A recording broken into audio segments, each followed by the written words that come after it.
Il a eu la force de se relever, c'est le titre du livre qu'il vient d'écrire. Self-made man, chef d'entreprise et victime d'un accident de la vie.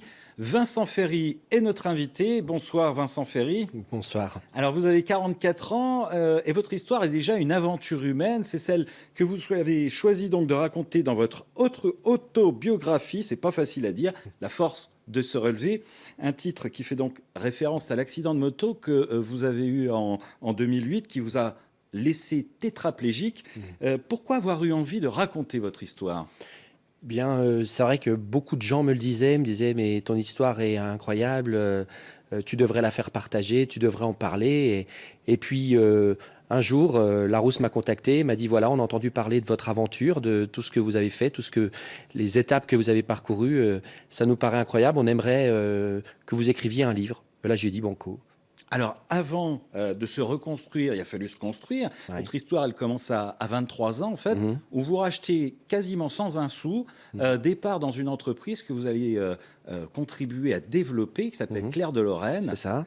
Ça a été aussi une aventure parce que vous avez vendu jusqu'à votre collection de CD pour racheter l'entreprise, c'est bien Oui, ça? oui, tout à fait. J'avais rien du tout. J'étais stagiaire au départ dans l'entreprise et je suis passé de stagiaire à la place de patron. J'ai repris l'entreprise et ça n'a pas été sans mal, sans difficulté. J'ai réussi à la développer. Ça a été très compliqué, mais à un moment donné, la machine s'est mise en route et grâce aux collaborateurs, collaboratrices, on a commencé à développer, et puis des croissances de plus en plus impressionnantes, jusqu'à vraiment à être une quarantaine de personnes, à faire de l'export aux États-Unis.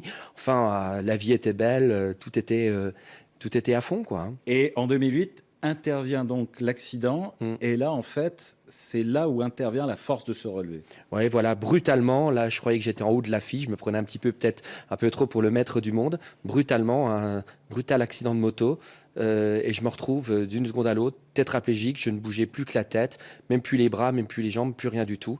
Et là, j'ai vraiment cru que ma vie était totalement foutue, que c'était vraiment terminé.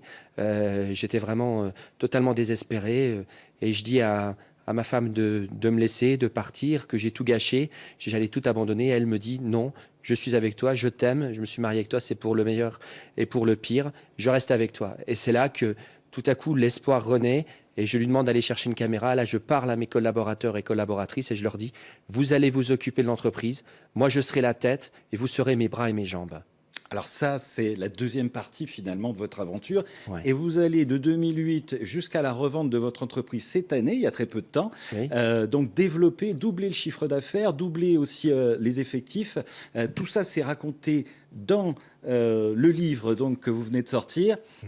Une dernière question aujourd'hui, maintenant que vous êtes un petit peu, pour des raisons médicales, rangé, entre Ouais. guillemets, il vous reste une entreprise dont vous vous occupez.